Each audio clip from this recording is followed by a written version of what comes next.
बात करेंगे अंकिता भंडारी हत्याकांड की। करीब 4 साल पहले उत्तराखंड को झकझोर देने वाला अंकिता भंडारी हत्याकांड आज भी लोगों के जहन में ताजा है और इस मामले में निचली अदालत से उम्र कैद की सजा पाने वाले मुख्य दोषी पुलकित आर्य और सौरभ भास्कर को एक बार फिर उत्तराखंड हाई कोर्ट ने राहत नहीं दी है। हाईकोर्ट ने दोनों की जमानत याचिका पर सुनवाई करते हुए फिलहाल उन्हें जमानत देने से इनकार कर दिया है और मामले की अगली सुनवाई 10 अगस्त के लिए तय कर दी गई है। और इस फैसले के बाद एक बार फिर ये मामला चर्चा में आ गया है और पीड़ित परिवार ने भी अदालत के रुख का स्वागत किया है। नैनीताल स्थित उत्तराखंड हाईकोर्ट में न्यायमूर्ति रविंद्र मैठाणी और न्यायमूर्ति सिद्धार्थ शाह की खंडपीठ के सामने इस मामले की सुनवाई हुई। पुलकित आर्य और सौरभ भास्कर ने निचली अदालत द्वारा सुनाई गई उम्र कैद की सजा को चुनौती देते हुए अपील के साथ जमानत की मांग की थी, लेकिन अदालत ने फिलहाल किसी भी तरह की राहत देने से इनकार कर दिया है। कोर्ट ने अगली सुनवाई के लिए 10 अगस्त की तारीख तय की है, यानी तब तक दोनों दोषियों को जेल में ही रहना होगा। सुनवाई के दौरान एक महत्वपूर्ण पहलू भी सामने आया है।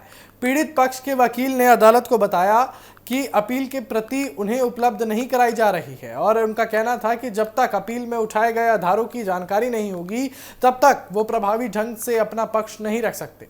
इस पर अदालत ने संबंधित दस्तावेज उपलब्ध कराने के निर्देश दिए हैं और जिसके बाद आगे की सुनवाई की प्रक्रिया तय की गई है। और ये वही मामला है जिसने सितंबर 2022 में पूरे देश को झकझोर कर रख दिया था। पौड़ी गढ़वाल की रहने वाली 19 वर्षीय अंकिता भंडारी ऋषिकेश के पास स्थित वनतारा रिजॉर्ट में रिसेप्शनिस्ट के तौर पर काम करती थी। जांच एजेंसियों के अनुसार रिजॉर्ट के मालिक पुलकित आर्य, मैनेजर सौरभ भास्कर और सहायक प्रबंधक अंकित गुप्ता पर अंकिता पर कथित रूप से एक्स्ट्रा सर्विस देने का दबाव बनाने का आरोप था। जब अंकिता ने इसका विरोध किया तो उसकी हत्या कर शव को चीला बैराज में फेंक दिया गया और इस घटना ने पूरे उत्तराखंड में भारी जनाक्रोश पैदा कर दिया।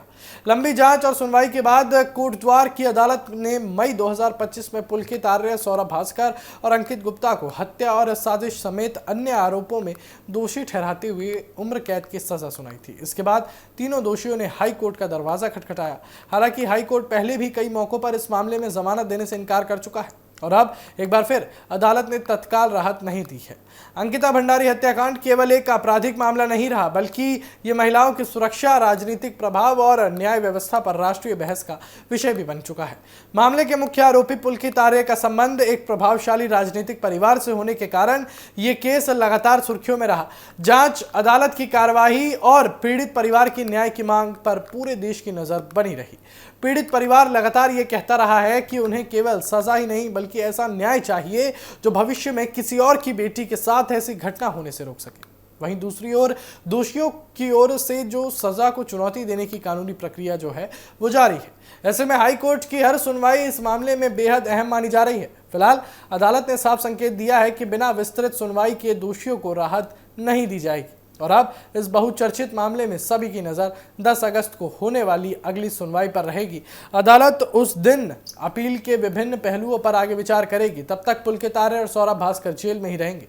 अंकिता भंडारी हत्याकांड एक बार फिर ये याद दिलाता है कि चर्चित मामलों में न्यायिक प्रक्रिया लंबी जरूर हो सकती है, लेकिन हर सुनवाई पीड़ित परिवार की उम्मीदों और न्याय व्यवस्था की विश्वसनीयता से जुड़ी होती है।